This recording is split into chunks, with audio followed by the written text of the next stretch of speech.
Տեղի է ունեցել Նավասարդ arczepiskopos Կճոյանի դեմ գործի դատական նիստը։ Գլխավոր դատախազությունը հայց է ներկայացրել հակակոռուպցիոն դատարան, պահանջելով դադարեցնել Կճոյանի հողամասի կառուցապատման իրավունքը։ Երևանին պատկանող հողատարածքը բարձրաստիճան հոգևորականին տարիներ առաջ տրամադրել էին կառուցապատման համար։ Այն գտնվում է Արաբկիր վարչական շրջանում։ Դատալեքս համակարգում այս պահին տեղեկությունը սահմանափակ է, թեպետ օրեր առաջ նման սահմանափակումներ չեն եղել։ Նախորդ նիստում պատասխանող կողմը միջնորդություններ ներկայացրել հայցային վաղեմություն կիրառելու և գործը կարճելու մասին, սակայն միջնորդությունն այսօր փաստացի չեն քննել, քանի որ պատասխանող կողմը նոր ներկայացուցիչ է ներգրավել։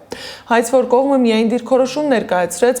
պնդելով, որ գործով հայցային վաղեմություն կիրառելի չէ։ Հաջորդ դատական նիստը նշանակվել է հունվարի 16-ին։ Ի դեպ, Կճոյանի դեմ այս գործով դատախազը դատարան է դիմել մոտ 2 ամիս առաջ, երբ arczepiskopos Կճոյանը դեռ չէր միացել Ամենայն հայոց կաթողիկոսին հեռացնելու Փաշինյանի պայքարին։